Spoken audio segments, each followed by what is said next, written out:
What you're about to hear today is not just any story. This isn't about ordinary ghosts or typical hauntings. What I'm about to reveal will shake everything you've ever believed about life after death. And no, this isn't just some legend. I'm going to tell you the story of a cemetery where the souls don't rest. They seek revenge. It's a story so bizarre, even the most experienced grave diggers in town refuse to speak about it.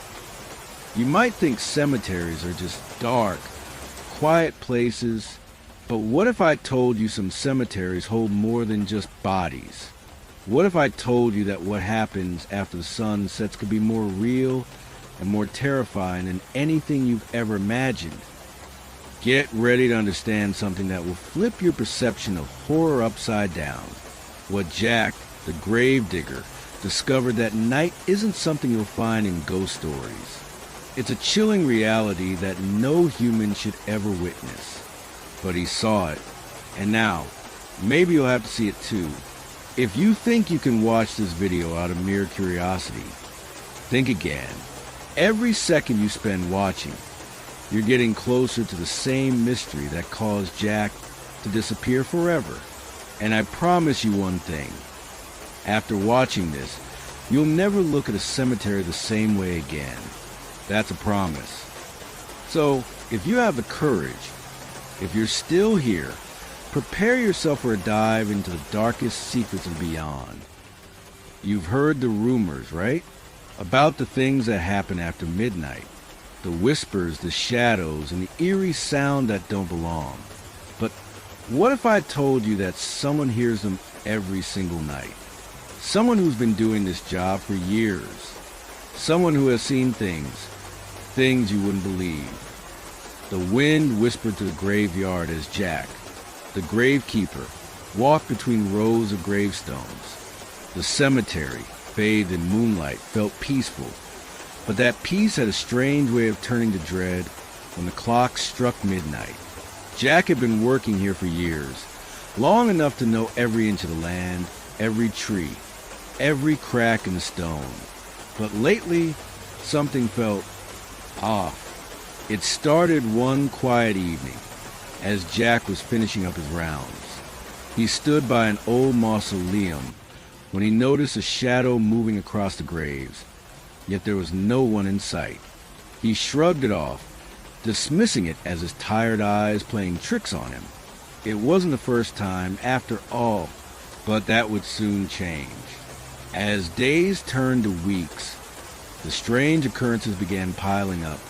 Jack started hearing voices, low murmurs, as if the ground itself were speaking. At first, he thought it was just the wind, or maybe the rustling of leaves, but the whispers seemed different. They had substance, a kind of presence that shouldn't exist in a cemetery.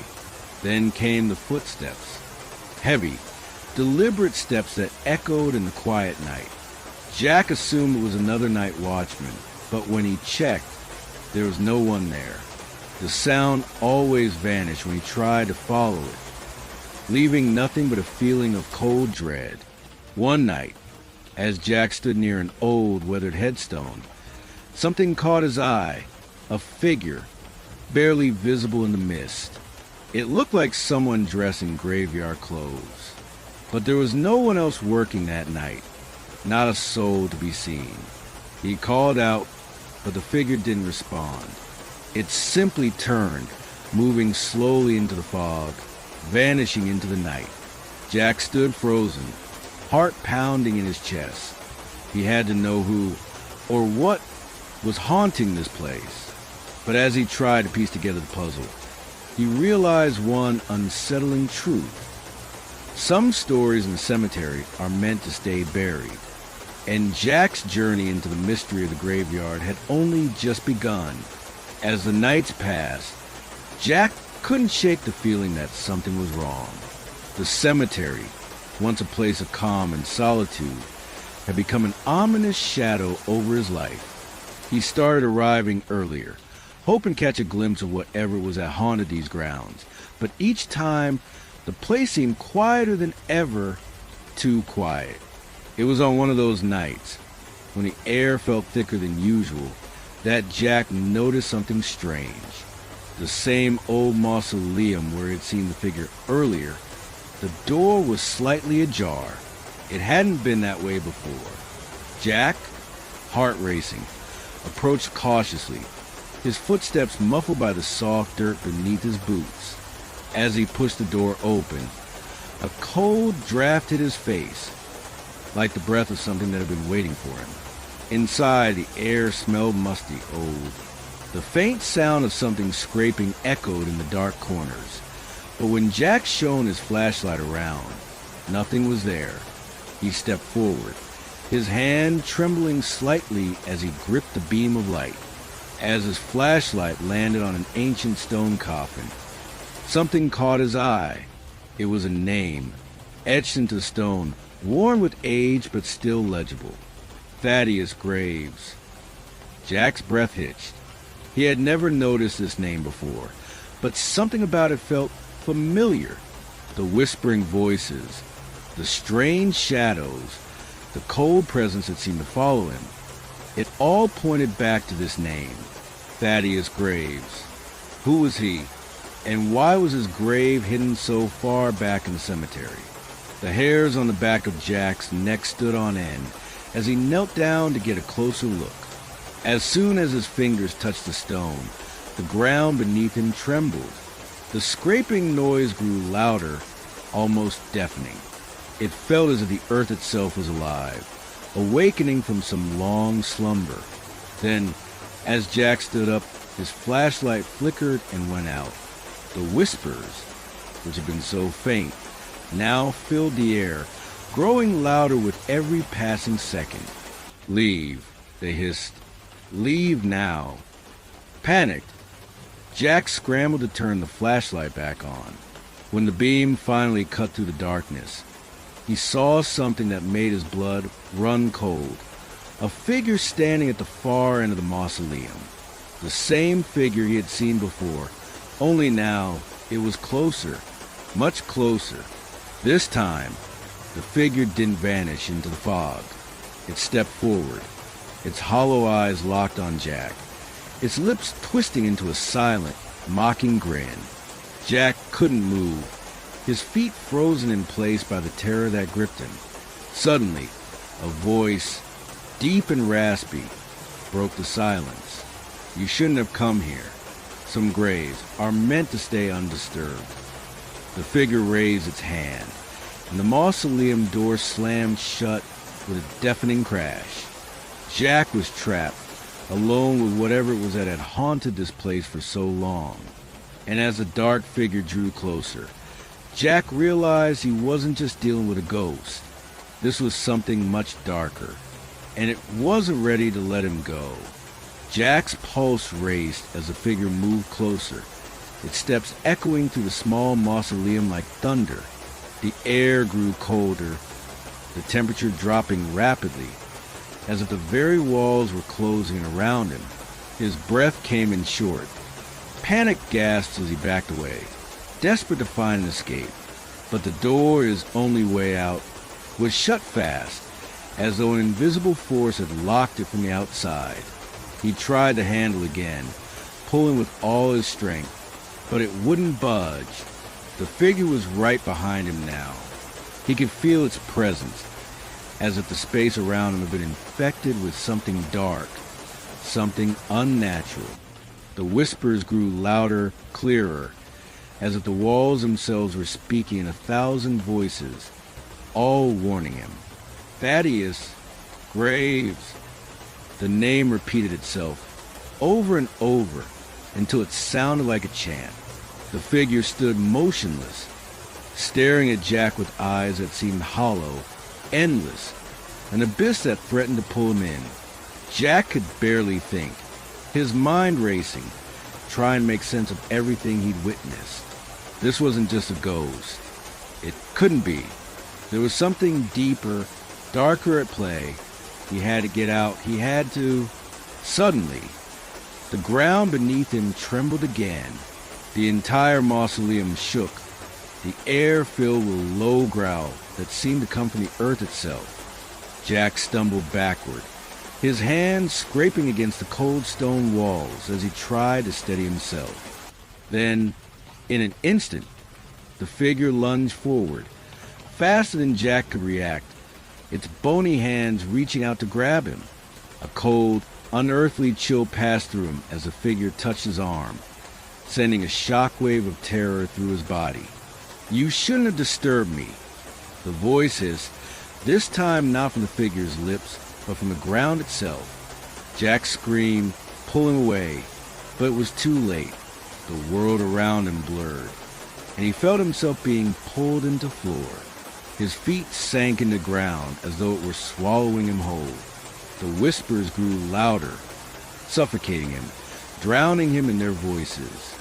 Just as he thought he was about to disappear into the earth, everything stopped. The shaking ceased. The whispers fell silent.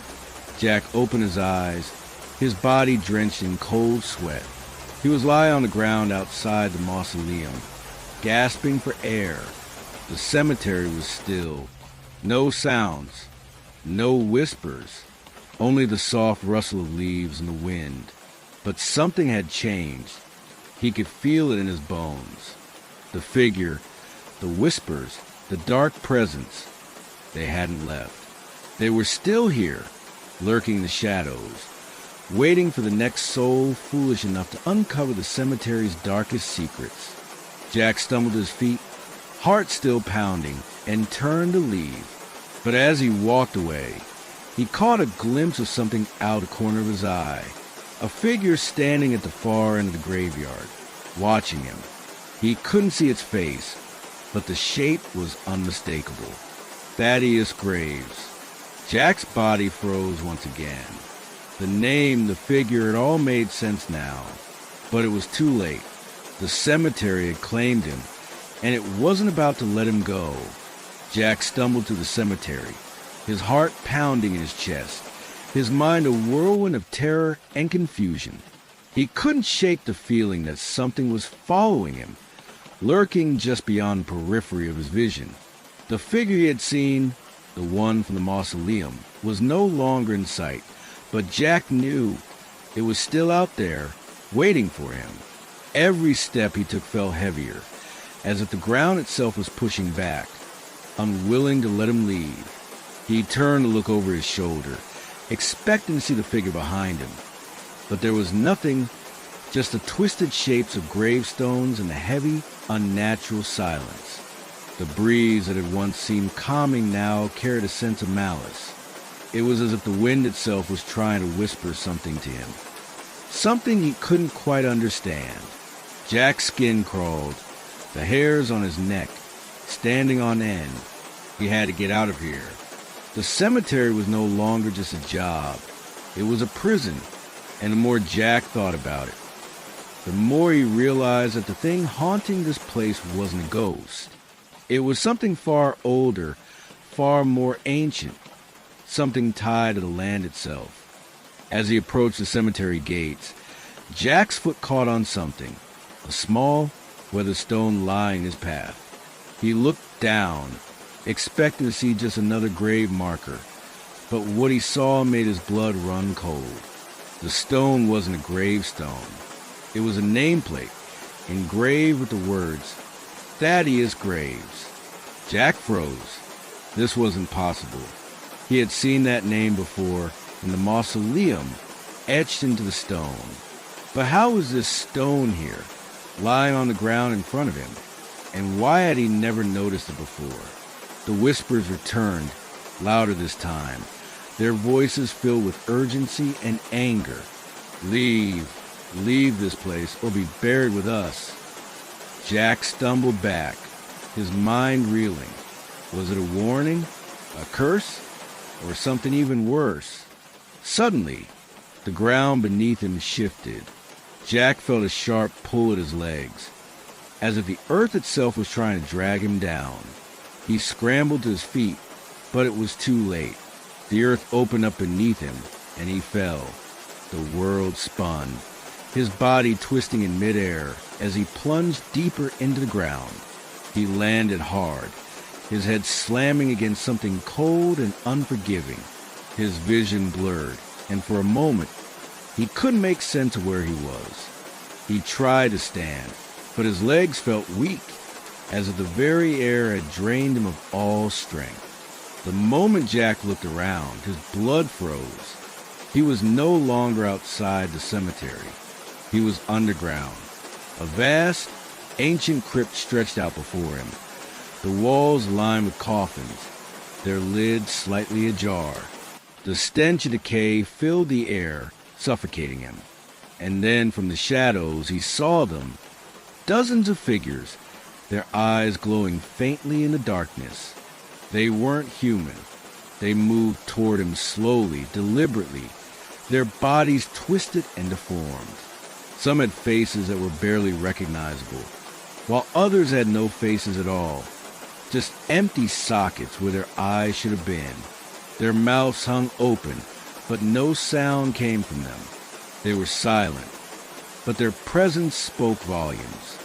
They were hungry. Jack's pulse raced as he backed away, but there was nowhere to go. He turned in every direction, looking for an exit, but the walls were closing in. He could feel their eyes on him, watching, waiting.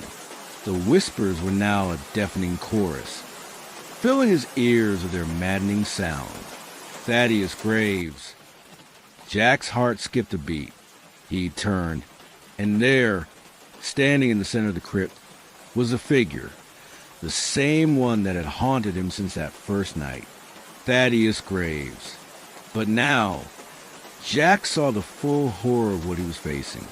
The figure was no longer just a shadow. It was something far worse, a twisted, skeletal form draped in tattered clothing. Its eyes glowed with an unnatural light, a light that seemed to pierce straight through Jack's soul.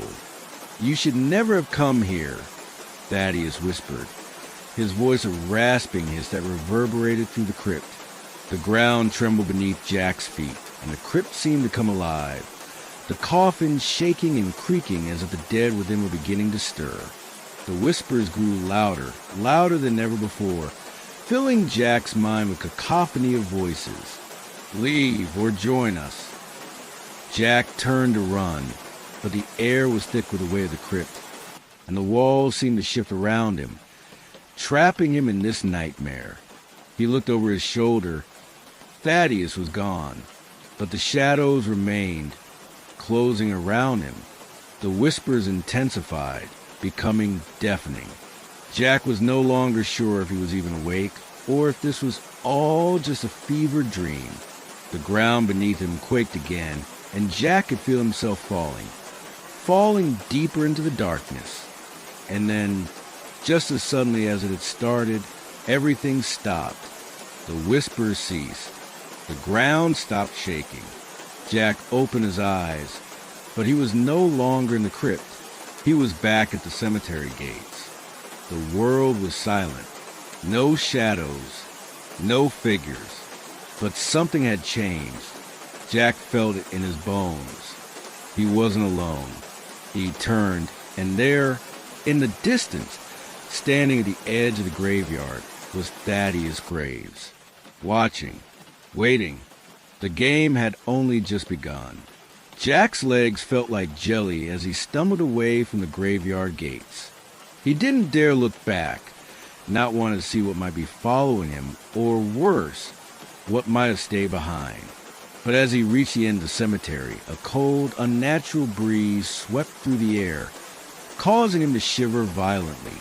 His breath came in ragged gasps, his body exhausted from the terror he had endured. But something deeper inside him kept pushing him forward. Fear, instinct, and the need to escape.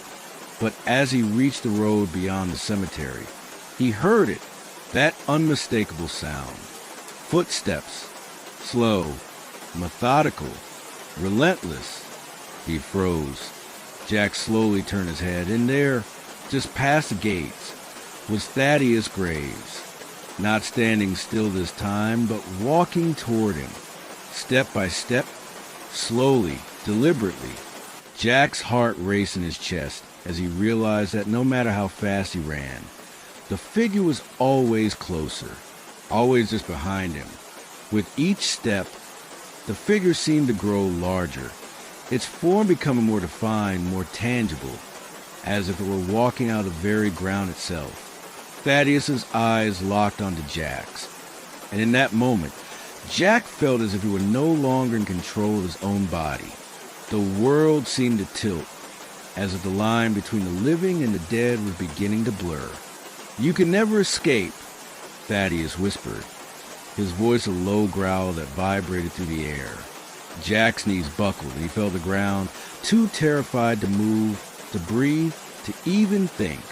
The figure's eyes gleamed brighter, like twin orbs of fire, burning into Jack's soul, and as it drew closer, the whispers returned, filling his mind with incoherent fragments of sentences, names, places, things he couldn't understand. "This is your fate," Thaddeus's voice boomed, shaking the ground beneath Jack. "All who disturb me must pay the price." Jack looked around desperately, his hands grasping at the dirt, the ground, as if he could somehow dig himself out of this nightmare. The air was thick now, suffocating, making it harder to breathe. The graveyard seemed to stretch out endlessly before him, the gravestones rising like ominous towers, casting long shadows that reached for him. He could feel the weight of their eyes, the weight of the cemetery, pressing down on him. Jack wasn't just being hunted by Thaddeus.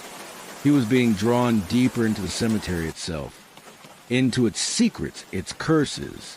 And just as Thaddeus reached out to touch him, to claim him, the world around Jack shattered. The gravestones, the air, the earth, all of it splintered and fragmented like glass. The ground beneath Jack's feet gave way, and he fell once again deeper into the abyss. But this time, there was no land to catch him. There was only darkness. And as the last flicker of light died, Jack heard the faintest whisper just beyond his reach. "You will never leave. Not now, not ever."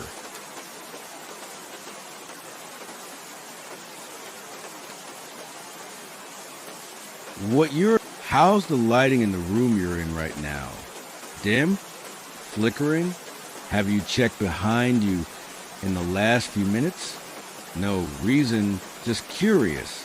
This next story, let's just say it has a way of making quiet spaces feel different. There are ancient traditions, rules passed down for generations, not just as superstition, but as warnings. Warnings that something waits beneath the water, something that stirs when the season of Lent begins. Fishermen in small villages whisper of it. Strange catches, shadows under the waves, things pulled up in their nets that should have never seen the light of day. Some ignore the warnings, and some never return. These are their stories. Story 1, The Thing in the Net. Javier had been fishing since he was a boy. His father and grandfather before him had made their living on the sea, and like them, he didn't believe in old wives' tales. The sea gives and the sea takes, his grandfather used to say, but it was just water, nothing more. That year, Len had arrived with strange whispers in his village. Fishermen claimed their nets were coming up empty, as if the ocean itself refused to give. Others swore they had seen something massive moving beneath their boats, bigger than any fish, but never surfacing. Javier didn't care. He had a family to feed, and he wasn't about to let ghost stories keep him from his work. So on the first Friday of Lent, he set out before dawn. The sky was still dark, the ocean a vast, endless black. He cast his nets, the rhythmic sound of the waves soothing him as he waited. Then, a pull, not a small tug. Something heavy, something that made his boat groan under the strain. Excitement surged through him. It had to be a big catch. He began pulling it in, muscles burning with effort. The net rose slowly, revealing flashes of silver. Fish, dozens of them, Then something else, something wrong, a shape among the fish. At first, he thought it was seaweed, tangled in the net, but as more of it surfaced, his stomach turned. It was hair, long, black, and moving with the current, as if it were still alive. Javier's breath caught in his throat. He pulled harder, and that's when he saw it. A face, pale, bloated, eyes open and staring, a mouth slightly parted, as if it had been about to whisper a warning. The thing was tangled in his net, its fingers twisted in the ropes, as if it had been reaching for something. Then it moved, not a wave, not the current. It twitched. Javier let go. The net, his entire catch, sank back into the water with a sickening slowness, vanishing into the dark depth below. For a long moment, he sat frozen, his boat rocking gently. Then, a hand, breaking the surface just once, waving. Javier never fished during Lent again. Some nights, though, when the wind is still, he swears he can hear something knocking against the hull of his boat. Waiting. Story 2, the hooked one. There are certain things fishermen know not to touch. Certain catches that should never be pulled from the water. Luis learned this the hard way. He had been fishing for years, always setting out just before dusk, casting his line into the river that ran past his village. It was peaceful work, the kind of solitude he enjoyed. But when Lent arrived, the river changed. The water, usually clear, darkened.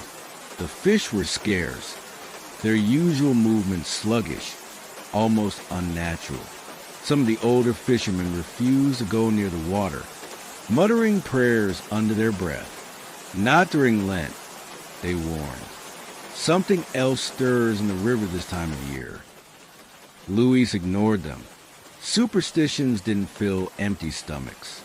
So one evening, as the sky turned blood red with the setting sun, he took his fishing rod and walked to the riverbank, settling into his usual spot. The air was eerily still. No birds, no insects, just silence. He cast his line, the lure vanishing into blackened water. Minutes passed. Then a tug, a strong one. His pulse quickened. Whatever was on the other end was big. He tightened his grip and began to reel it in. The line pulled hard, resisting, like something knew it was being taken and was fighting to stay below. He braced his feet and pulled harder. Then a scream, not from him, from under the water. The sound sent a shock of ice through his veins. It wasn't an animal. It wasn't a fish. It was a human voice, distorted and garbled by the river, screaming. He almost let go of the rod, almost ran. But then he saw it, a shape rising through the water, something pale breaking the surface. A face, but it wasn't looking at him. It was looking past him. Luis turned, dread curling in his stomach. A shadow stood at the water's edge, tall, motionless, featureless, just watching. The line in his hands went slack. When he looked back at the water, the face was gone. The river rippled, swallowing whatever had been there. The shadow behind him, gone too. Luis never fished in that river again. And on the nights he walks past it, if he listens closely, he still hears something. Not the usual sounds of the current or the wind, but the soft plunk of a fishing lure hitting the water, as if something, is still casting a line, waiting for another fool to take the bait. Story 3, The Last Cast. Raul never believed in the stories. Every year, when Lent came around, the older fishermen would refuse to go out at night, speaking in hushed tones about things that surfaced when the waters were disturbed. They come for those who don't respect the season, they said. Raul laughed at them. Fish don't care what time of year it is. So when his friends backed out of their usual late-night fishing trip, he went alone. The lake was calm, the surface smooth as glass. The moon hung low, casting an eerie silver glow over the water. Perfect conditions. He rowed his small boat out to the center, the only sound being the soft splash of his oars. Then he cast his line and waited. Minutes passed, then an hour. Nothing. Frustrated, he reeled in and prepared to try again. But as he reached for his bait, a plop, something fell into the water beside the boat. He frowned. He hadn't dropped anything. The water rippled outward, slow and deliberate. A small splash, like something had been thrown. Then another plop, this time behind him. He turned sharply. The water was still, but something about it felt wrong. He tried to ignore it, tried to focus on his fishing. Then, a third splash. This time, much closer. Raoul's breath hitched. He grabbed his flashlight, shining it over the surface. At first, there was nothing, just a smooth, undisturbed water. Then, something broke the surface. A hand, white, bloated, fingers curling slowly, reaching upward. Raoul's blood turned to ice. And then, from the darkness, a second hand, then a third, then dozens. They rose from the water, pale arms stretching toward the boat, clawing at the air. And then the whispers began, soft, like voices drifting up from the depths, speaking a language Raoul didn't understand. His body locked in terror. Then the boat lurched. Something beneath it, something massive, unseen, shifting in the blackness below. The whispers turned to a chorus of voices, some pleading, some laughing, some weeping. Then a single voice, clear as day, pulled him up. Raoul dropped his fishing rod. He rowed back to shore faster than he ever had in his life, his breath ragged, his heart pounding. He didn't stop until his boat scraped against the dirt, until his feet hit solid ground. When he looked back at the lake, the water was still again. No hands, no ripples, no sound, just a silver moon reflecting off the surface, as if nothing had happened. He never fished again. And to this day, he swears, if you stand by that lake on a quiet night during Lent, you can still hear the sound of something breaking the surface. Waiting. Story 4. The one who waits below. Hector had fished the same stretch of coastline for years. He knew every current, every reef, every deep pocket where the best fish could be found. The sea was his life, his livelihood. But there was one place he never went, a small, rocky inlet at the edge of the bay, where the water was deeper than it should have been. The locals called it El Hueco, the hollow. Don't fish there, the elders warned. Not during Lent. Hector had always listened, until one night, when the catch was scarce, and desperation made him reckless. The moon was hidden behind thick clouds, the sea dark and restless as he rowed into El Hueco. The moment he crossed into its waters, everything changed. The air felt heavier. The silence was unnatural. No wind, no distant calls of seagulls. Just an oppressive stillness. He cast his line, the bait disappearing into the black depth below. Nothing. He tried again. Still nothing. Then on his third cast, a pull, not the jerking struggle of the fish. Something slow, steady, dragging his line downward with an unnatural force. His grip tightened. He pulled back. The line held firm, as if caught on something. Then, a tug. Hector nearly lost his balance. Whatever was down there wasn't fighting. It was pulling. His breath came in short gasps as he reeled harder. Then the line snapped. Hector cursed. reaching for another hook, when something hit the bottom of his boat. A hollow thud, deep and resonant. His stomach clenched. He shined his flashlight over the side. The water, usually clear, was pitch black. Then a shape, rising slowly. At first, he thought it was a massive fish, but then he saw it. A face, not human, not entirely.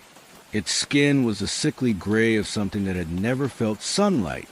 Its mouth was too wide, its eyes too large, black pits that reflected nothing. It was staring at him. Then it grinned. Hector scrambled for his oars, his fingers numb with fear. But before he could move, a hand broke the surface. Long, thin fingers, webbed. It reached for the side of the boat. Then another hand. Then another. One by one, more hands emerged, pulling, clawing, grasping. The boat rocked violently. The water churned with impossible movement. A voice rose from the depths, low, guttural, ancient. Stay. Hector didn't think. He grabbed his knife and slashed wildly at the hands. A horrible screech tore through the air as something let go. The boat lurched backward as if released. He rowed with everything he had, his arms burning, the shore feeling impossibly far away. The voices followed him. Stay, stay, stay. Only when he reached land did the whispers stop. Only then did he dare to look back. The water was still again, but just beneath the surface. He swore he saw it. Watching, waiting. Hector never went near El Hueco again, and no one who has ever fished there. From which country are you listening right now? What time is it where you are? Midnight? Later? Are you in bed or somewhere darker? Because what comes next is a different story, but just as strange, just as real, and it might feel even closer than the last one. Lent is a time of reflection, a time of sacrifice, a time when the faithful prepare for the resurrection. But in the unseen world, it is also a time when something else stirs, something ancient, something that has been watching from the shadows, waiting for the veil between the living and the dead to thin. It is during these 40 nights that strange things happen. Whispers in empty rooms, shadows that seem to breathe, footsteps where no one walks. And those who wander alone often find that they are not truly alone. These are real accounts, stories of people who ignored the warnings and paid the price. Story 1. The woman who followed me. Arturo had been driving trucks for almost 20 years. He had spent more nights on a road than in his own bed, crossing empty highways, forgotten villages, and stretches of desert where nothing but the wind howled. He had seen things he couldn't explain, but he had always told himself there was a logical reason for everything. That was until one night, a night during Lent. The sky was pitch black, not a single star to be seen. The road stretched endlessly ahead, barely illuminated by his truck's high beams. His radio, which usually played soft mariachi or talk shows, had turned to nothing but static. He adjusted the dial. Nothing. He checked his rear view mirror. Empty highway. Just him in the darkness. Then a shape. A woman standing on the side of the road, dressed in black. He barely caught a glimpse of her as he passed. But something about her made his stomach turn. She wasn't moving. She wasn't even looking in his direction. Just standing there, her veil covering her face, her hands hanging limply at her sides. He shook his head. Probably just some poor soul waiting for a ride. But who would be out here, in the middle of nowhere, this late at night? A mile later, he checked his mirror again, and his heart stopped. She was there, standing at the side of the road. Again, It was impossible. He had passed her. He knew he had passed her. He hit the gas, forcing himself to focus on the road. Maybe he was just tired.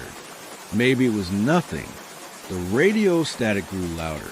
His headlights flickered. A cold chill spread through the cabin, making the hairs on his arms rise. He clenched the wheel, tried to shake the feeling that something was in there with him. Then the engine sputtered. His stomach twisted as the truck shuddered, losing speed. His foot pressed down on the accelerator, but the vehicle resisted, as if something unseen was dragging it back. And then a whisper, low, guttural, right next to his ear. He turned his head sharply. Nothing. Just empty space. He glanced at the mirror again, and there she was, not outside, inside the truck, sitting in the passenger seat. Her veil was gone. Her skin was sickly pale, stretched too tight over her bones. Her eyes, no, there were no eyes, just two black, hollow sockets staring into his soul. Her lips moved, but the sound that came out was not human. The truck lurched forward suddenly, snapping him out of his trance. He yanked the wheel, almost losing control. When he looked again, she was gone. The radio returned to normal. The truck roared back to life. But Arturo knew, whatever had been there with him, it was not gone. Not completely. He never took that road again. And he never drove alone during Lent. Story 2, The Whistler in the Fields. There are certain sounds you should never follow, certain voices you should never answer, and certain whistles you should never acknowledge. Camila was 17 when she first heard about the Whistler, an old legend in her grandmother's village, one that elders spoke of in hushed tones, warning the younger generations not to wander the fields alone at night, especially during Lent. If you hear whistling, no matter how sweet the tune, do not turn around. Do not respond. Just walk faster, and whatever you do, do not let it catch up to you. She always thought it was just an old wives' tale, a way to keep kids from sneaking out after dark. But one night, she learned the truth. It was the last week of Lent. The village was quiet, most people already inside their homes, lighting candles and saying their prayers. Camila had stayed late at her friend's house, chatting about school and dreams of leaving the countryside for the city. By the time she stepped outside, the night air was crisp and a heavy mist clung to the ground, swirling like ghostly fingers around her ankles. The walk home wasn't far, just a 10-minute stroll past the old cornfields. She pulled her jacket tighter around her body, ignoring the uneasy feeling creeping up her spine. Then she heard it, a whistle, soft, distant, a slow, haunting tune that carried through the night air like a melody played on an old, cracked flute. She stopped. The village was asleep. No one else should be out. Another whistle. Closer this time.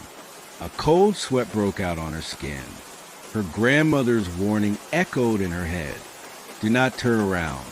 Her feet moved on instinct, walking faster, her heart pounding with each step. The dirt path beneath her felt endless. The whistling continued, louder, closer. It wasn't just a sound, it was a presence. Something moving toward her, unseen, weaving through the mist. She clenched her fists, forcing herself to breathe evenly. Then a voice. Where are you going, Nina? Right behind her. She broke into a sprint, the sound of her own footsteps barely drowning out the rhythmic whistle, now circling her, as if whatever was following her was toying with her. The mist thickened, curling around her legs, slowing her down. Her house, just a few meters away. She could see the warm glow of a candle flickering through the window. The whistling was now deafening, filling her ears, sinking into her bones. With the last of her strength, she lunged forward, gripping the doorknob and throwing herself inside, slamming the door behind her. Silence. The only sound was her own ragged breathing. Her grandmother was already awake, standing in the dimly lit kitchen, her wrinkled face grave. "You heard it, didn't you?" she whispered. Camilla could only nod. Her grandmother placed a bowl of salt at the doorstep, murmuring a prayer under her breath. "It knows you're sent now," she said. "If you ever hear it again, do not stop. Do not look back. Because once the Whistler chooses you, he does not stop until he gets what he wants." That was the last time Camilla ever walked home alone at night, especially during Lent. Story 3. The Shadow in the Church. There are places where you expect to feel safe. A church should be one of them. But sometimes, even sacred ground is not enough to keep the darkness out. Father Miguel had been a priest for over 20 years. He had seen many things in his time, suffering, miracles, even moments he could not explain. But nothing compared to what happened during Lent one fateful year. The church was old, built centuries ago with stone walls that had absorbed generations of whispered prayers. It stood alone at the edge of a small village, surrounded by nothing but empty fields and a dense grove of trees. The kind of place where silence fell heavier at night. It was the third week of Lent. The air carried the scent of burning candles and incense as Father Miguel prepared for the evening prayers. The last of the villagers had left, and now it was just him and the silence, or so he thought. As he knelt before the altar, murmuring his prayers, he heard it, a soft rustling in the pews behind him. His first thought was that someone had stayed behind, a late-night worshiper, perhaps, but when he turned his head slightly, he saw nothing but empty wooden benches stretching into the darkness. He continued praying. Then the sound again, footsteps, slow, deliberate, moving along the aisle. A cold shiver ran down his spine. He turned fully this time, scanning the dimly lit church. The candles flickered, casting long shadows against the stone walls. But there was no one there. Perhaps just the wind, he told himself. He finished his prayer and stood up, his footsteps echoing in the silence. As he walked toward the entrance, a sudden bang made him freeze in place. One of the pews had shifted, not by accident. He turned slowly, his breath caught in his throat. At first he saw nothing, just the empty church, the rows of wooden benches, the flickering candlelight. Then a shape, a shadow, darker than the dimness around it, standing at the very back of the church. It did not move like a person. It did not stand like a man. It was twisted, hunched, its head tilted at an unnatural angle, and then it began to walk, or rather, glide, silent, slow, moving toward him with an unnatural stillness, as if the space around it warped with each step. Father Miguel felt his legs tremble. His instincts screamed at him to run, to flee, to escape whatever this thing was. But he was a man of faith. This was his church. He lifted his hand, gripping the small silver crucifix around his neck. His lips parted, and he began to recite a prayer. In the name of the Father, the Son, and the Holy. The candles blew out. The church was plunged into darkness. For a moment, there was only silence. Thick, suffocating, absolute. Then, a whisper, right next to his ear. "You should not be here." A force slammed into his chest, sending him sprawling onto the stone floor.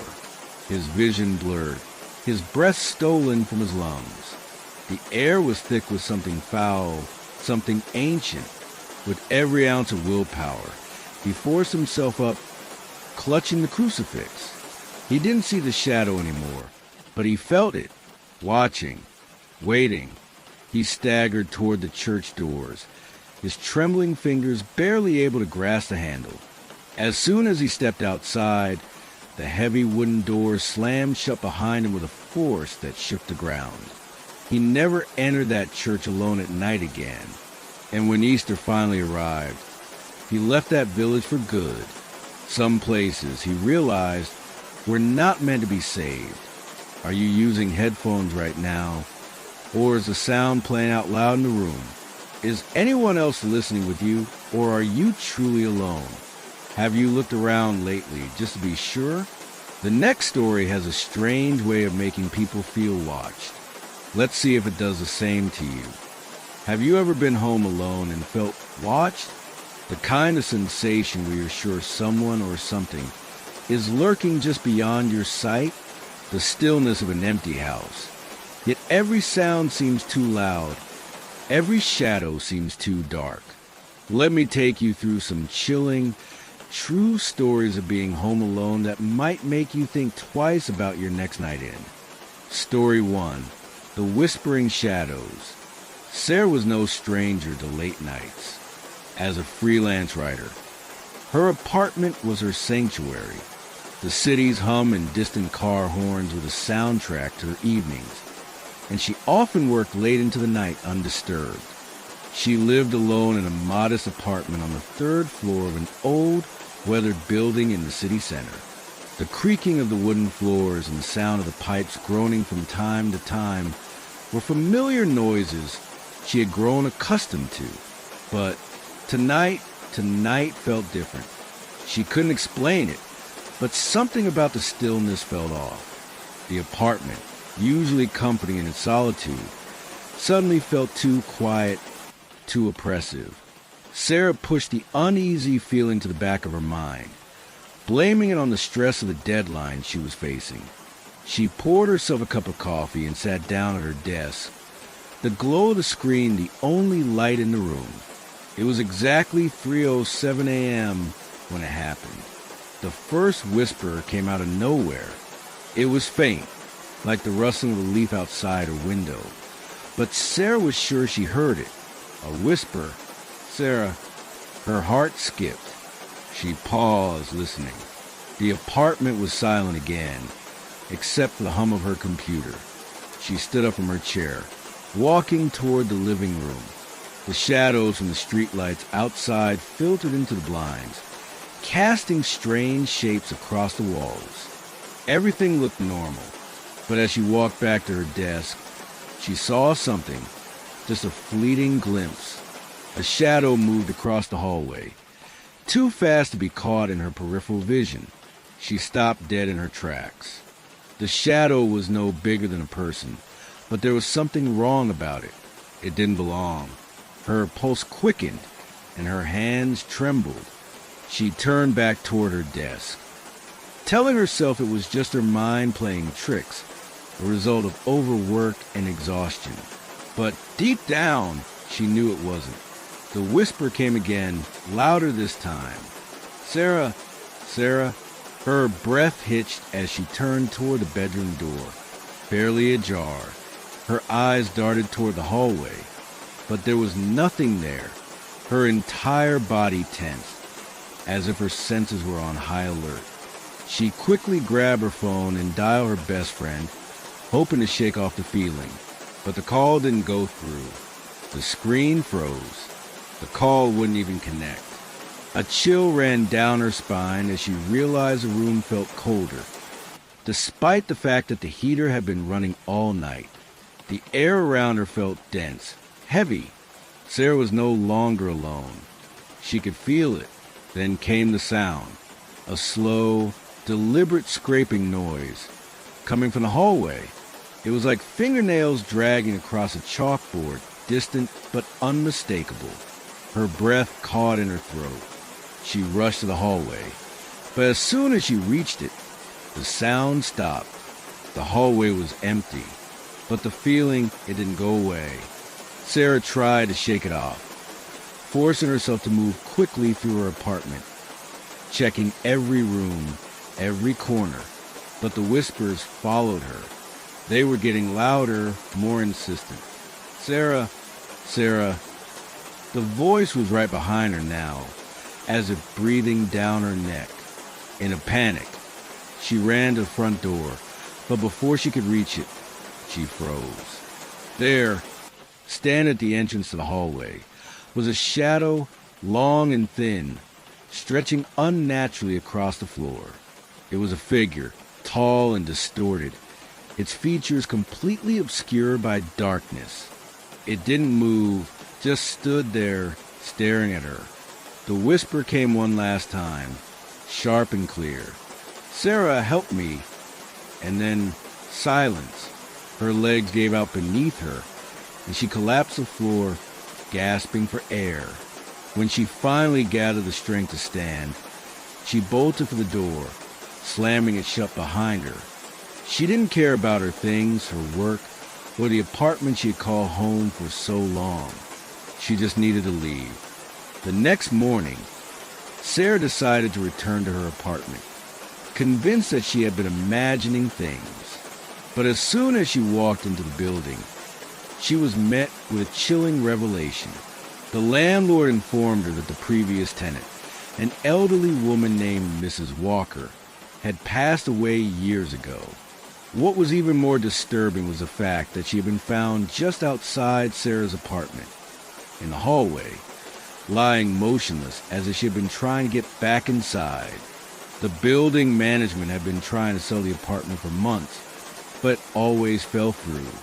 People refused to move in, reporting strange noises, the sound of whispers, and the unsettling feeling that someone was still watching them. Sarah hadn't wanted to believe it, but now she had no choice.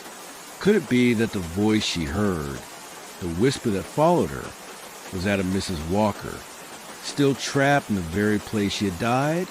Was Sarah's experience simply the product of her stressed mind, or was it the restless spirit of a woman who refused to leave her apartment? Now, what do you think? Could Sarah have been haunted by the ghost of Mrs. Walker, or was it something far darker and more ancient? Have you ever heard a whisper in the dark that you couldn't explain? Leave your thoughts below and stay tuned. There's more where that came from. Story 2, The Locked Door. Jake had always preferred the solitude of his rural home. A 35-year-old contractor, he had spent most of his life working with his hands, building and fixing things. His house was simple, nestled on the outskirts of a small, quiet town, surrounded by nothing but dense forest. It was a perfect place for someone who needed peace, away from the hustle and bustle of the city. He lived alone, having never married, content with his solitude, or so he thought. One night, after a long, grueling shift on a construction site, Jake returned home around midnight, feeling the weight of exhaustion in every muscle. The dark, winding roads were deserted, save for the occasional flicker of his headlights illuminating the trees that lined his path. The air was cool, crisp, and carried the faint smell of pine. He parked his truck in front of his house, the gravel crunching beneath his boots as he stepped out. The house was still. It was always still at night, the only sounds being the occasional creak of the old wooden floors and the distant hum of the wind. Jake let out a sigh of relief, looking forward to a warm meal and some much-needed rest. He stepped inside, kicking off his boots and locking the door behind him. Something was off. As he stepped further into the hallway, he immediately noticed that the door to the basement was slightly ajar. Jake had always kept that door locked, never wanting to go down there unless absolutely necessary. It had been that way since he moved in, a habit he never broke. But tonight, the door was cracked open, just enough for the faintest sliver of darkness to peek through. A chill ran down his spine. Jake wasn't the kind of man to jump to conclusions, but he couldn't shake the feeling that something wasn't right. He walked closer to the basement door, his footsteps echoing in the silence of the house. The smell of damp earth seemed to seep from the crack in the door, mingling with the usual scent of old wood and dust. The air felt heavier, thicker than it should have been. He reached for the doorknob, and just as his fingers brushed it, he heard something.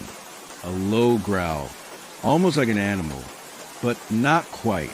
It was deeper, unsettling in a way he couldn't explain. It came from the basement, and it sent a wave of cold fear coursing through him. Jake stepped back quickly, his heart pounding. Was it an animal? A raccoon, perhaps? Or a stray dog that had found its way in? But the growl was too guttural, too unnatural to be anything like that. His instincts screamed at him to get out of the house. But he stood frozen for a moment, trying to rationalize what he had just heard. He glanced at the door, which was still slightly open, as if inviting him in. The growl came again, louder this time, accompanied by a scraping sound, like claws dragging across concrete. The hairs on the back of his neck stood up. He bolted for the front door, but as he moved through the hallway, he felt a strange shift in the air. The house, which had felt so familiar, now felt suffocating, oppressive. The growl stopped, but the silence that followed was deafening. It was as if the house itself was holding its breath, waiting. Jake's breath quickened as he reached the front door, but it wouldn't open. The handle was stuck. Panic rose in his chest as he struggled with the door, the scraping sound from the basement growing louder, closer, until it felt like it was right behind him. Suddenly, the door creaked open, and he rushed outside, slamming it shut behind him. He didn't look back. His heart pounded in his ears as he sprinted to his truck, throwing the keys into the ignition and speeding away without a second thought. The next day, Jake returned to the house, determined to find an explanation. But when he approached the basement door, he froze. It was closed tightly. No sign of the crack that had been there the night before. He checked the locks, the windows. Everything seemed secure, as if nothing had happened. But there was something he couldn't shake. The feeling that something had been in that basement. Something that didn't belong. Later, when he asked around the town, he learned the house's unsettling history. The previous owner had vanished without a trace. The police had searched for months, but they never found a single clue. The strange part? Neighbors reported hearing noises late at night, like something or someone was moving around inside the house, long after the previous owner had disappeared. Jake never felt safe in that house again. He sold it soon after, never returning. But to this day, he can't shake the feeling that something in that basement is still waiting. Could it have been the ghost of the missing owner? Or was there something far darker lurking in the house? Something that had been awakened when Jake stepped inside? What do you think? Was Jake truly haunted by the spirit of the previous owner? Or was there something even more sinister hidden beneath the house? Have you ever felt like something was waiting for you, just out of sight? Share your thoughts in the comment below. And stay tuned for more terrifying true stories. Story 3, The Midnight Visitor. Lena had always thought of her home as a safe haven. It was an old house, nestled at the end of a quiet street, with a sprawling yard and trees that shaded the property in the summer. She'd lived there for over a decade, and despite its age and creaks, the house had always been a peaceful refuge after long days of work. But one night, everything changed. It was just past midnight when Lena returned home from a late shift at the hospital. The road leading up to her house was completely deserted. The only sound the crunch of her car tires on the gravel driveway. She turned off the engine, but as she stepped out of the car, she noticed something odd. The porch light, which was usually off, was glowing brightly. That's strange, Lena muttered to herself, her eyebrows furrowing in confusion. She had lived alone for years and always made sure the porch light was off at night. Perhaps the switch had been left on, or maybe it was just the wind that caused it to flicker on. But when she stepped onto the porch, The door creaked open slightly. Lena froze. The door was supposed to be locked. She always checked it before leaving for work. But tonight, the lock had been mysteriously undone. She felt a surge of unease, but dismissed it as her mind playing tricks. She figured she might have forgotten to double-check it in her tired state. She stepped inside, and immediately a wave of cold air hit her. The warmth of the house felt foreign, as if it had been cold for hours. Lena shrugged it off, deciding she was just exhausted from the shift. But as she made her way through the hallway, something caught her eye. A shadow darted across the wall in the living room. Just a fleeting movement, but enough to make her stop dead in her tracks. She turned toward the living room, but there was nothing there. The room was empty, save for the furniture that had always been in place. Still, something felt wrong. Her thoughts were interrupted by the unmistakable sound of a door creaking, coming from the upstairs hallway. Lena's heart skipped a beat. She had checked every door and window before leaving earlier that day. Everything had been locked. Yet now, a door upstairs was clearly opening. "Hello," Lena called out, her voice shaky, though she knew no one was supposed to be there. Silence. Lena swallowed hard. She slowly made her way toward the stairs, her pulse racing in her ears. Each step she took felt heavier than the last, the silence growing more suffocating with every move. The cold air was getting stronger as she reached the top of the stairs, and as she turned the corner of the hallway, she saw something that made her blood run cold. The door to her bedroom was wide open. This was impossible. She had left it closed when she left. The light in the room flickered as if something was disturbing the air inside. The hairs on the back of her neck stood up as she slowly approached the door, her hands trembling at her sides. She took a deep breath, forcing herself to enter the room. The room was empty. Her bed was still made. The curtains swayed gently as the breeze from the open window made them flutter. But the unease in the pit of her stomach was unbearable. Something wasn't right. She could feel it.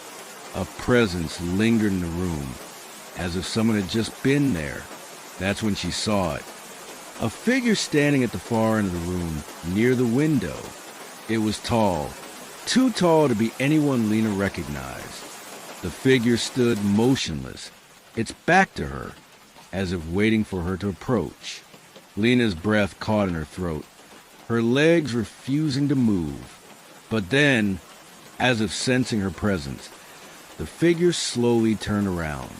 Lena couldn't make out its features, only a silhouette against the dim light coming from the window, but she could feel its eyes on her, even though its face was obscured. Before she could react, the figure vanished, gone in an instant, leaving only the cold emptiness behind. Lena ran out of the room, down the stairs, and out of the house. Her heart pounded in her chest as she stood on the porch, gasping for air. The night was silent again, but the feeling of being watched never left. The next morning, Lena called a friend to come over. Together, they searched the house, but found nothing out of the ordinary. No open windows, no signs of forced entry. Everything was as it should be, but the memory of that figure, standing silently in her bedroom, haunted Lena. A few days later, Lena learned that the house had a history. The previous owner, a man named Arthur, had lived there alone for many years before passing away under strange circumstances.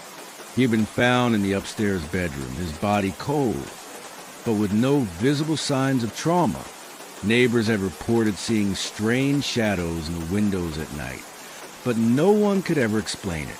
Lena couldn't shake the feeling that the presence in her home was connected to Arthur, lingering in the place where he had died. And no matter how many times she tried to rationalize it, she couldn't deny that something or someone was still there waiting.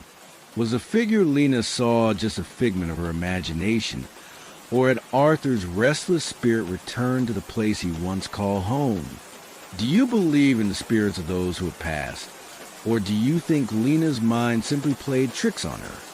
Have you ever encountered something or someone when you were home alone that you couldn't explain?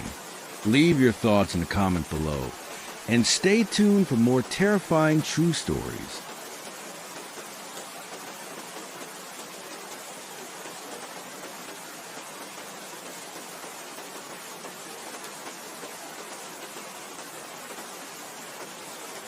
Just a moment before the next story.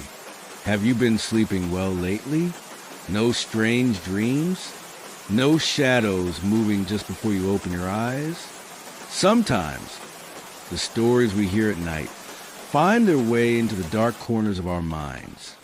Let's see what this next one leaves behind when the screen goes black. The Canadian wilderness is vast, untamed, and unforgiving, stretching for miles across the country. The dense forests and open, barren deserts hold secrets buried deep within. For most, it's a place of beauty and peace, until you find yourself alone at night, far from civilization, and in the cold, eerie silence of the Canadian desert. Things are never as they seem. It all started with a group of friends eager to experience the remote and desolate beauty of the Canadian desert. They had rented camping gear, packed their supplies, and were ready for a weekend in nature away from the noise of the city. Little did they know, they were about to step into a place where the very land seemed to hold something unnatural. They set up camp in the middle of the forest, miles away from the nearest road or town. The trees around them were thick, their branches twisting like skeletal hands reaching out from the earth. The sky above was an endless stretch of stars, the air dry and cold as the evening set in. It was a perfect night, at least on the surface, as the sun dipped below the horizon, casting long shadows over the campsite. One of the friends, Dave, noticed something odd just beyond the edge of the campfire's light. He saw a faint figure moving between the trees. At first, he thought it was one of the other campers, maybe just going to relieve themselves or collect some firewood. But when he blinked, the figure was gone, vanished into the darkness like it had never been there. He shrugged it off as his imagination. After all, they were deep in the wilderness, and the mind can play tricks when you're alone in the dark. But as the night wore on, the sense of unease grew. Dave wasn't the only one who felt it. The others started to notice things too. A rustling sound in the bushes, an odd, distant cry that didn't belong to any animal they knew, footsteps in sand, echoing their own, but when they looked around, there was no one there. And then there was the light. Around midnight, they noticed a faint glow in the distance, far beyond the trees, toward the desert. It was a strange, flickering light that seemed to hover just above the ground, like a will-o'-the-wisp. At first, they thought it might be another group of campers, but the glow was too far away, and the flickering movement was unlike anything a campfire would produce. Curious and unsettled, they grabbed their flashlights and decided to investigate, despite the growing feeling that something wasn't right. The cold air bit their skin as they walked cautiously toward the flickering light, their footsteps crunching softly on the sand and gravel. The desert around them stretched endlessly, the sparse trees casting long shadows in the beam of their flashlights. It felt wrong, unnatural, almost as if the very land was holding its breath. As they approached the glow, it became clearer. The light wasn't coming from a fire or a lantern, but from an eerie, pale blue sphere, floating just above the ground. It swayed gently in the windless night, as if it were alive. Dave, his heart pounding in his chest, was the first to speak. "What the hell is that?" None of them had an explanation. There was no campfire or any other sign of human presence. They had expected to find someone, maybe other campers who had ventured too far off the beaten path. But there was nothing here but the strange, pulsating light. Suddenly, the light flickered, dimmed, and then disappeared. In an instant, the desert was plunged into darkness once again, leaving the group standing in stunned silence. They didn't move, unsure what just happened. It was then that they heard it, a low, guttural growl deep in the distance. It wasn't the sound of a bear or any creature they'd ever heard in the wild. The sound seemed wrong. The growl echoed through the night, vibrating in the very air around them. "What was that?" whispered Emma, her voice trembling. No one answered. They were all too afraid to speak. The hairs on the back of their necks stood up, and for the first time, the wilderness didn't feel like a place of adventure. It felt like a predator's den. The group slowly began to walk back toward the campsite, but with each step, the feeling of being watched grew stronger. It was as if something was following them, keeping pace with their every move. They turned around quickly, but there was nothing, no movement, no sign of life, only the vast, empty desert stretching out under the starlit sky. When they returned to the camp, things only grew stranger. The fire had burned low, its embers glowing faintly in the pit, but something had changed. The logs were charred unevenly, as if they had been moved, shifted, or broken in places they hadn't been before. And there, just beyond the light of the fire, was a set of footprints, barefoot and leading directly into the forest. "Those weren't there before," Dave said, his voice barely above a whisper. Emma squinted into the darkness, where the footprints began. They were fresh, the sand still disturbed where they had been left. But the thing that unnerved them the most was that the footprints seemed to disappear into the trees, and then continue on in the direction of the desert. Something was out there, something they hadn't seen or heard until now. The group huddled closer around the fire, trying to shake off the growing fear. But the desert, it seemed, had other plans for them. As they sat in silence, the sound of the growl returned, louder this time, closer. The hairs on the back of their necks prickled once again. The sound was coming from the same direction as the footprints, but this time there was something else, a whispering voice, faint but unmistakable, a voice that sounded human. "Get out." The whisper barely reached their ears, but it was clear enough. It wasn't a figment of their imagination. Someone or something was trying to communicate with them. The group stood up in a hurry, their flashlights shaking in their hands. They turned in every direction, but the darkness seemed to be closing in around them. The once tranquil wilderness now felt suffocating.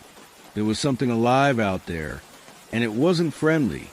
As they quickly gathered their things, ready to leave the camp and return to the safety of the nearest town, they heard it, the unmistakable sound of footsteps, heavy and deliberate, moving to the sand behind them. They didn't look back. They couldn't. Each step that followed them, they could feel it. The presence of something large, something that was no longer trying to hide. The growl grew louder and closer, mingling with the whispers, until the sound was deafening, and then silence. Suddenly, the footsteps stopped, and the night went still. The growling ceased. The whispers faded. The group hesitated.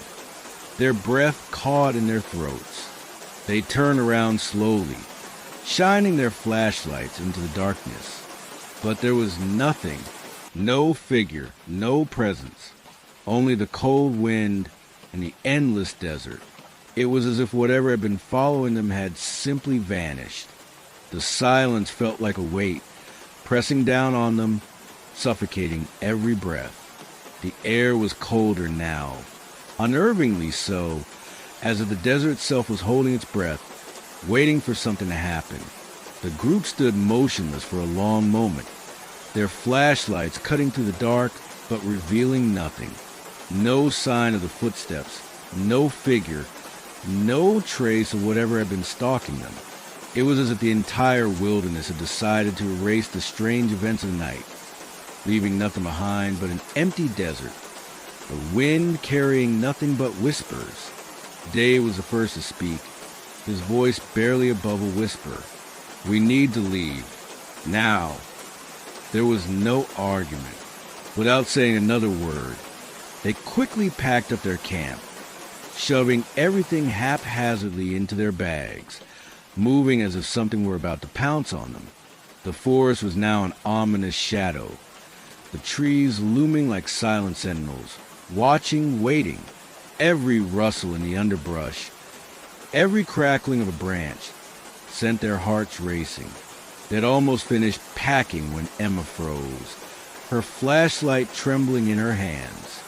She had turned towards the trees, her face pale as she stared into the darkness. "What is it?" Dave asked, his voice strained. I saw something," Emma said, her voice tight with fear. "In the trees. It was watching me." "Stop messing around," Dave said nervously, but Emma didn't move. She couldn't. There, just beyond the tree line, standing half hidden in the shadows, was something, a shape. It wasn't human, but it wasn't animal either. The figure was tall, unnaturally so, its form blended with the night, but not entirely. A cold, unnatural presence radiated from it, as though it didn't belong in this world. And then it moved, one slow step. The air around them seemed to freeze. Time itself slowed as the figure in the distance took another step forward, its limbs long and jerky, almost mechanical. The thing's head tilted slightly, as if studying them, its presence growing heavier by the second. "Run," Emma whispered, her voice a hoarse cry. Without another thought, they turned and bolted, not looking back. Their legs felt like lead as they ran through the sand and the underbrush, the heavy air pressing against their chests. The desert that had once seemed vast and open now felt like a maze, a trap closing in on them. They ran for what felt like an eternity, the sound of their footsteps pounding in the dirt, echoing back at them from the empty expanse. But no matter how fast they ran, they could feel it. Whatever was following them was always just behind. The faint sound of heavy breathing, slow and deliberate, filled the air like something stalking them from the shadows. Then, just as they were starting to lose hope, the outline of their car appeared in the distance, barely visible under the pale moonlight. They pushed themselves harder, their fear fueling every step. But as they neared the car, something stopped them dead in their tracks. There, standing in front of the vehicle, was the figure again. It had crossed the distance between them in mere moments, faster than any human or animal could move. It stood motionless in front of their car, blocking their only escape. And then the whispering started again. "Get out?" It wasn't a command, but a warning. A voice, faint but unmistakable, coming from the figure, its hollow tone sending chills down their spines. The whisper wasn't loud enough to hear clearly, but reverberated through the air like an ancient chant. It wasn't just one voice. Now it was as though dozens, hundreds, were speaking at once, the words indistinguishable but somehow familiar. The group stood frozen, their bodies trembling. The figure didn't move. It didn't need to. Its presence was enough to paralyze them, to hold them in place as if it had them trapped in a web of fear. And then, just when they thought they could move, just when they thought they might be able to run, the figure raised its hand, and the ground beneath them shook. It wasn't a tremor or an earthquake. It was a pulse, a wave of energy that seemed to radiate from the figure, spreading through the sand and earth. The desert itself seemed to groan, as if it were alive, shifting beneath them. The temperature dropped even more, turning their breath into ice. In that moment, they realized the truth. Whatever was standing in front of them, whatever they had seen that night, wasn't just a ghost, a phantom, or a figment of their imagination. It was something ancient, something that had been here long, before they had ever set foot in the desert. It was tied to the land itself, to the darkness beneath the sand, to the whispers of the lost. The figure took one step forward, its elongated, unnatural limbs moving slowly but steadily. And that's when the world around them vanished. In an instant, the world around them seemed to unravel, as if the very fabric of reality had been torn apart. The desert vanished into darkness, the moonlight gone, leaving them in a void of endless black. The ground beneath their feet felt unstable, as though the earth itself was shifting, changing. For a moment, the group was disoriented. Their senses betrayed them. The familiar desert landscape, the sand beneath their boots, the cold desert air, they were all gone. Instead, they stood in an expanse of thick, inky blackness, an overwhelming silence pressing in on them. They couldn't even hear their own breathing. Emma reached out instinctively, grasping for something, anything solid, but her hand met nothing but cold emptiness. She stumbled back, her heart racing as panic gripped her chest. "Where were we?" she gasped. Dave tried to speak, but his voice was swallowed by the nothingness around them. It was as though the very air had thickened, the sound of their voices muted, almost as if they were underwater. Suddenly, a cold breeze cut through the silence, sending a shiver through their bones. It was not the wind of the desert, but something much colder, sharper, like a breath from the very abyss itself. And then, from the darkness, came a sound, faint at first, but growing louder, clearer. It was the same growl they had heard earlier, but now it was different. It was deeper, more resonant, like a low rumble that shook their very insides. The growl seemed to come from all directions, reverberating in the air, making the ground vibrate beneath their feet. "Run!" Dave shouted, his voice hoarse with fear. "We need to get out of here." They turned in every direction, but there was nowhere to run. The darkness stretched out endlessly, with no sign of escape. It felt as if they were trapped in a world beyond the physical, locked in a dimension of fear and darkness, with no way to break free. And then they saw it, out of the shadows. The figure appeared again, but this time it was different. It wasn't standing still, watching them from a distance. It was moving, its elongated limbs stretched unnaturally long, its head tilted at an unnatural angle, and its hollow eyes burned through the darkness, glowing faintly in the void. The group tried to move, to run, but their bodies felt heavy, paralyzed by a force beyond their control.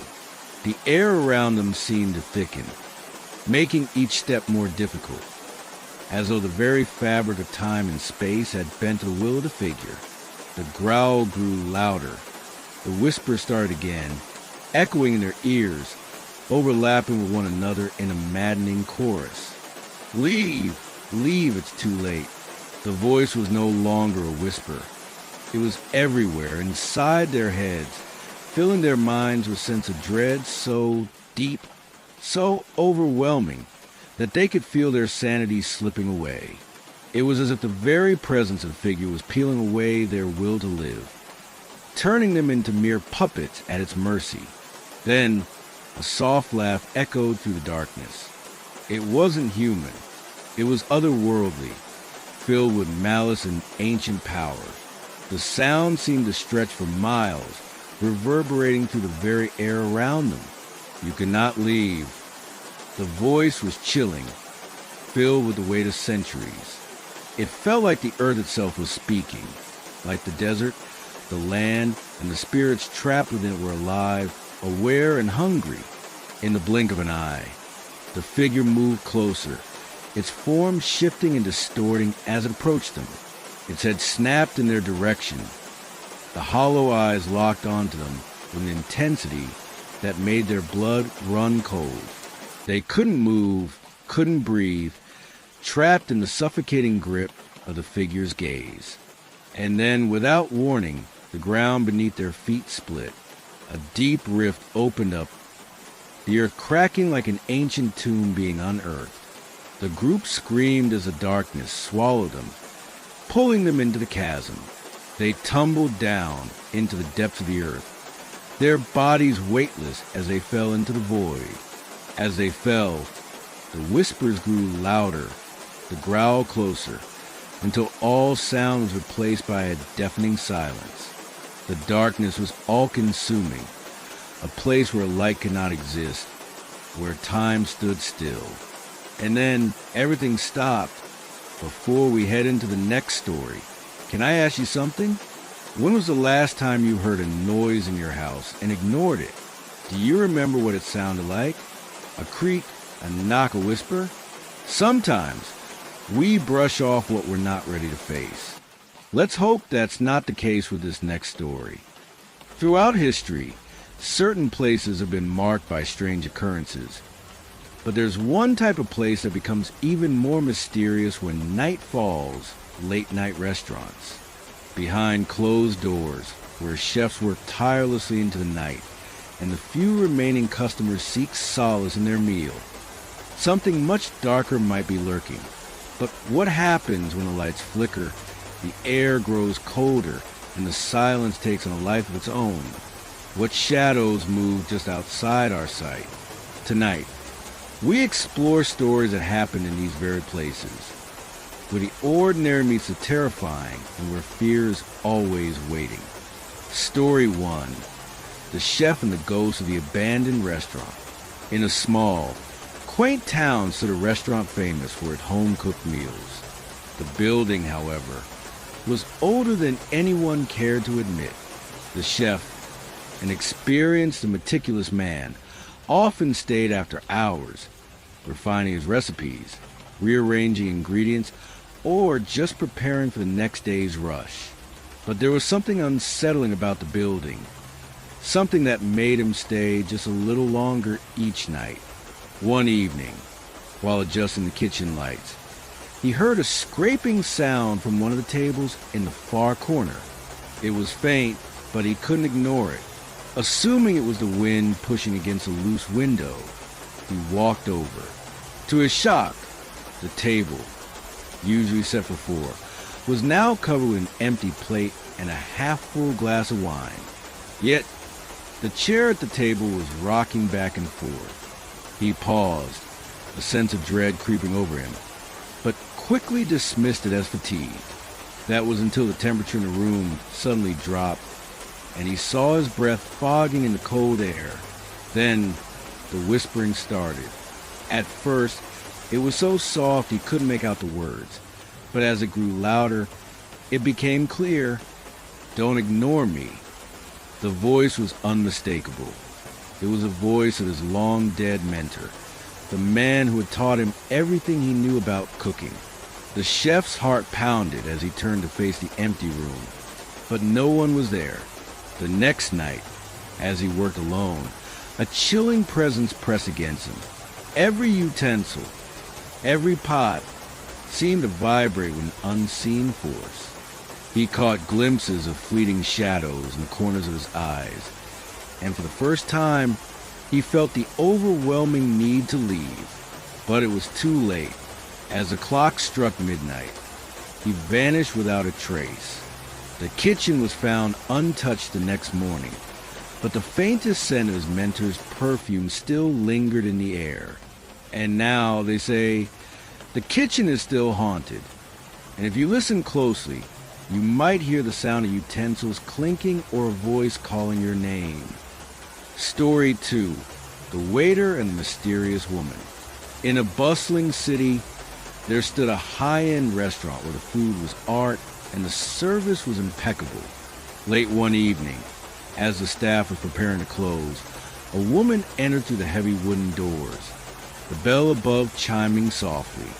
It was well past the dinner rush, and the quiet of the restaurant felt oppressive. The waiter, a young man new to the city, noticed the woman immediately. She was elegantly dressed, her eyes hidden behind large sunglasses. Despite the darkness of the night, her presence seemed to draw all attention, but no one dared approach her, as if they all understood something unsaid. The waiter approached her hesitantly, and with a soft, almost robotic voice, she ordered meal, a rare delicacy only served to VIPs. The waiter felt uneasy, but he obeyed, his hands trembling slightly as he placed the order with the kitchen. When he returned with her plate, she was staring into the distance, her gaze fixed on an empty chair at the table. "Are you waiting for someone?" he asked, his voice shaking. She slowly turned to him, her lips curling into a strange, almost knowing smile. "I'm not waiting for anyone," she said coldly, "but I'm sure you will be soon." The waiter was taken aback by her words, his heart racing. But when he returned to check on her later, she was gone, as if she had never been there at all. Her plate was untouched, except for a delicate forkful of salad left behind. Yet there was no sign of her leaving. It was as if she had simply disappeared into thin air. But when the waiter went to clear the table, he found a folded napkin with a note inside, written in elegant script. "You'll know the truth when the time is right, but it will be too late." The message sent a chill down his spine, and he quickly ran to the manager to ask if anyone knew her. The manager, pale as a ghost, simply shook his head. "That woman hasn't dined here in years." Story 3. The last order of the missing customer. In a small roadside restaurant open 24/7, known for its greasy comfort food, strange things were afoot. Customers had always commented on the odd atmosphere, something about the place that made it feel off. The flickering neon sign outside only added to the eerie vibe, especially as the night dragged on and the streets grew emptier. One night, an older man walked in. He was gaunt, with deep-set eyes, and his clothes seemed out of place. An old jacket, weathered shoes, and a tired expression. He sat down at the corner booth and ordered a simple meal, a burger and fries. Nothing unusual at first. The waitress, exhausted after a long shift, served him a meal with a polite smile. But as she checked on him later, the scene had changed. The man was still sitting there, unmoving, his hands clasped tightly around his drink. He hadn't taken a bite of his food, nor had he shown any interest in the world around him. She asked if he was okay, but he only stared at her, unblinking. "I'm waiting," he muttered softly. "For what?" she asked, confused. He didn't answer. As the night grew darker, the manager became increasingly worried. When the waitress went to check on him again, the man had vanished. No one saw him leave, and the meal remained untouched. But there was something strange about the fries.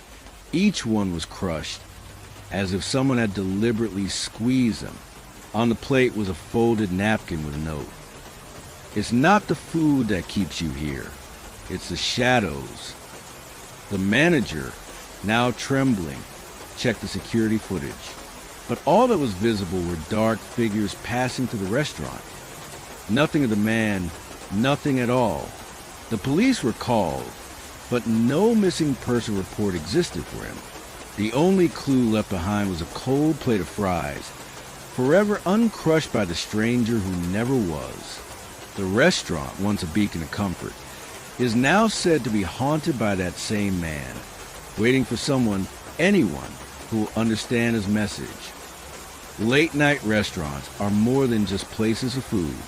They are often filled with stories, whispers, and events that don't make sense until you look a little deeper.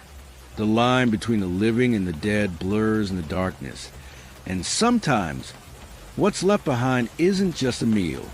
What do you think happens when the lights go out and the night settles in? Could it be something as simple as coincidence? Or is there something much more sinister happening just under the surface? Tell us your thoughts, and maybe you'll find yourself wondering what might be lurking in your favorite late night spot when you're not looking. Before we continue, let me ask you something strange. Have you ever felt like someone was standing just outside your field of vision? Not close enough to see, but close enough to feel? Would you even know if something had been following you? Quietly for days? This next story might make you wonder about that a little more than you'd like. The night was silent, save for the distant creaks and groans of an old house. The kind of silence that seems unnatural, almost too quiet, like the world itself is holding its breath. A single lamp flickered, casting eerie shadows that stretched across the walls, adding to the sense that something was lurking just beyond sight. You could almost feel the weight of the darkness pressing in. What you're about to hear isn't just another ghost story to pass the time. These are allegedly real-life horror tales. Stories from people who swore they experienced things that defy explanation. Stories that, once you hear them, might change the way you look at the world. These are the kind of stories that stay with you long after you've turned off the lights, creeping into the corners of your mind when you least expect it. And just so you know, there's no happy ending here. No comforting conclusion where everything makes sense. These stories are strange, disturbing, and possibly, just possibly, true. But once you hear these, there may be no going back. You might find yourself wondering what's real and what's not, questioning everything you thought you knew about the world. Are you ready to dive into the unknown? It started just like any other night. Sarah was alone in her apartment, scrolling through her phone, the hum of the city outside a constant background noise. It was 2 a.m. when the phone rang. The number wasn't familiar, but she picked up anyway, thinking it might be a wrong number or a late-night prank. "Hello?" she said, half expecting a friend to be on the other end, maybe joking about something ridiculous. But what she heard next wasn't a friend's voice. It was deep, distorted, almost like something was trying to mask its true identity. "Sarah, I'm right outside your door," the voice rasped. At first, Sarah thought it was a joke, but a cold chill ran down her spine when she glanced toward the door. She could have sworn she saw a shadow move past the crack beneath it. Her heart raced, and she quickly hung up.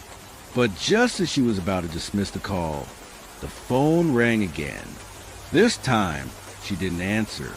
Instead, she grabbed her keys and cautiously went to the window. She looked out at the street below, scanning for any signs of movement. The streetlights illuminated the empty sidewalk, and the only thing moving was the wind. Nothing was there, still shaking. She convinced herself it was a prank and tried to go back to bed, but the calls didn't stop. They came every hour, each more frantic and desperate than the last. "Sarah, I can see you," the voice said one time. "I'm so close. I can hear your breath." Sarah quickly hung up, locking her doors and closing all the blinds. Her mind raced, but she tried to stay calm. It was just a weird coincidence, right? Just a sick prank. But when she finally went to police, things took an even darker turn. They checked the apartment security footage, hoping to find some evidence of who might be messing with her. What they found sent chills through her body. The footage showed Sarah's front door wide open, and there was no sign of anyone leaving. John and his friends couldn't shake the feeling that something wasn't right. After they dropped the old woman off, they sat there for a moment in stunned silence, processing the strange encounter. "Did she seem off to you?" One of John's friends, Mark, asked, his voice low, almost hesitant. John nodded slowly, his thoughts racing.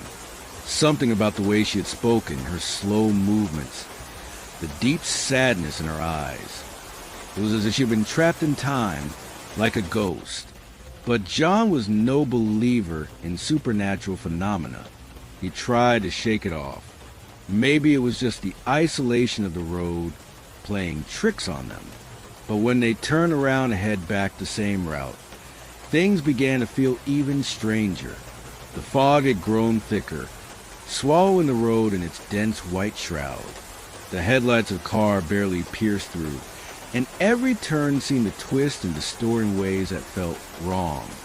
John's heart started to race as they approached the spot where they had dropped the woman off. He drove past slowly, scanning the sides of the road for any sign of her. But there was nothing, just the cold emptiness of the woods, stretching endlessly into the darkness. She couldn't have gotten this far, right? Mark asked, his voice trembling. "No way," John muttered, his grip tightening on the steering wheel. Maybe she turned back into the woods, or, I don't know. But just as they passed the intersection where they had dropped her, John's eyes flickered to the rear-view mirror, and there in the reflection, for just a split second, he saw her, the woman, standing in the middle of the road, staring directly at the car. Her face was pale, almost ghostly, and her eyes were wide open, unblinking. But before John could even react, she vanished. One moment she was there, and the next she was gone, as if she had melted into the fog. "Did you see that?" John's voice shook. He slammed on the brakes, causing the car to screech to a halt. His friends were silent, staring at him, as though they hadn't seen anything at all. They drove around for another hour, retracing their path, hoping they had just imagined it. But there was no trace of her, not a single sign. The cold fog had swallowed everything. Later that night, as John lay awake in his bed, he couldn't stop thinking about the woman, the way she had vanished so quickly, the way her eyes had looked, unseeing, yet filled with so much sorrow. It didn't make sense. People don't just disappear like that. People don't vanish without a trace. The next day, he decided to dig deeper. A search on local news sites didn't uncover much. But then he found something, a cold case file from 5 years ago. It described a woman named Elizabeth Green, a local resident who had disappeared without a trace during a trip to visit family. She was last seen walking along the same stretch of road John had traveled with his friends. Her description matched the woman John had picked up exactly. Her frail figure, the way she moved, her expression. But what made John's blood run cold was the final line of the article. Elizabeth Green's body was never recovered, and there had been no lead since her disappearance. John's mind reeled. The woman they had picked up wasn't just someone lost on the side of the road. She was the very same woman who had disappeared, a woman who was never found. But how could she have been alive, appearing so vividly, talking to them? Could it be possible that they had encountered her ghost? And what if it wasn't just a ghost? What if she had been stuck in a time loop, forever reliving that last night she was seen? What if her soul was trapped, bound to the road where she had vanished? John couldn't shake the feeling that something was watching him, and the more he thought about it, the more he realized the woman's appearance wasn't a coincidence. It was a message. But what was it? David had always been a skeptic. He believed in facts, in what could be proven, in science and reason. But when his family moved into the old farmhouse in rural Pennsylvania, something began to chip away at his convictions. The house was beautiful, spacious, secluded, and full of charm. But there was something about it that didn't sit right with David. Maybe it was the unsettling stillness that seemed to hang in the air, or maybe it was a strange history surrounding the place. It had been abandoned for years, and when they moved in, There was an overwhelming feeling that they were being watched. But David, ever the skeptic, brushed it off. Houses just had that kind of history sometimes, right? Old creaks and groans from settling wood, strange noises from wind or animals. It was all easily explainable.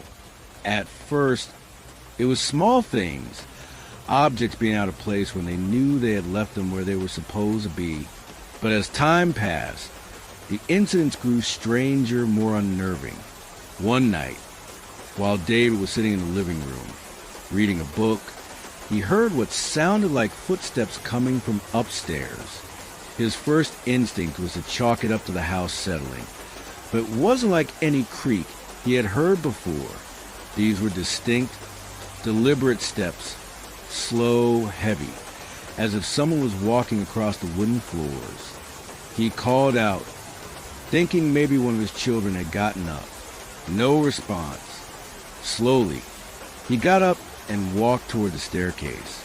But just as he reached the bottom, the footsteps stopped.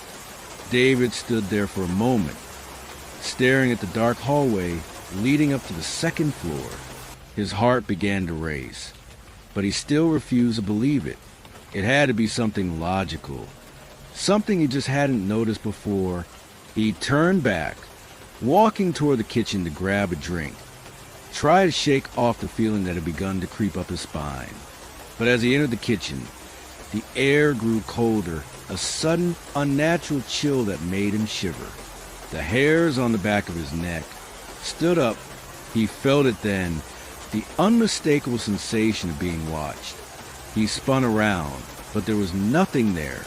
The coldness lingered, and his breath came out in short, sharp puffs.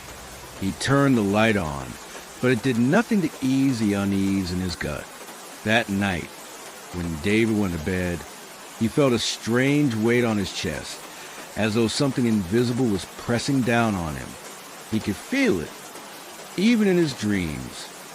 Cold hands gripping him, pulling him deeper into an abyss. In the morning, David found something he couldn't explain. On the bedroom door, deep gouges were carved into the wood. They were too precise, too deep to have been made by anything natural. The scratches were jagged and long, as if something had clawed at the door from the inside. He tried to convince himself it was an animal, maybe a raccoon or some other creature that had gotten into the house. But when he checked the room, he found nothing. No signs of break-in, no evidence of an animal, just the scratches. And they were deep. Over the following days, the strange occurrences escalated. The footsteps returned, but this time they were more insistent, as though someone or something was trying to get his attention. Objects were moved from their places. Doors slammed shut on their own, and David began to notice something even more disturbing. His dog wouldn't go into certain rooms. It would bark relentlessly at empty corners, its fur standing on end, its eyes wide with fear.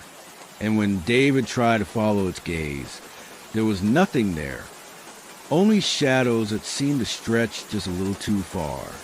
But the worst came one night, when David was woken by a loud bang from downstairs.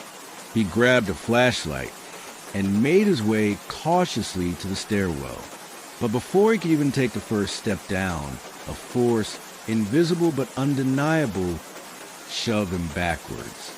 He tumbled down the stairs, his flashlight skittering across the floor. When he finally stood up, blood rushing to his head, he looked around. The house was eerily still, but the presence he had felt for so long now seemed more tangible, more suffocating, as though it was no longer content to simply watch him. It was trying to make him leave. David's disbelief had evaporated. There was something in that house, something ancient and angry. It was no longer a question of what it was, but why it had chosen to torment his family, and more disturbingly, why it wouldn't let them leave. These stories, each terrifying in their own way, leave us with more questions than answers. Were they just coincidences? Or is there something out there, lurking just beyond the veil of what we can see, waiting for us to uncover it? Sometimes the scariest things aren't the ones we see, but the ones we can't explain. The ones that leave us questioning what's real and what isn't. For John, it was a haunting vision of a woman who had vanished long ago, yet appeared to them in the fog. For Sarah, it was the unsettling calls from someone or something that seemed to know her every move. And for David, it was the oppressive force that haunted his family's home, pushing him to the brink of terror. The supernatural has a way of revealing itself in the most unexpected places. And once it does, there's no turning back. What was once rational becomes uncertain, and what we once believed to be safe becomes terrifying. So, ask yourself, are these just bizarre stories told to make the hairs on your neck stand up? Or is there something more to them? Something we can't yet understand? If you've experienced something strange or unexplainable, something that still chills you to your core, share your story in the comment below. Because who knows, your story might be the next to haunt us. And if you're still brave enough, make sure you subscribe for more disturbing, allegedly real horror stories. You never know when you might hear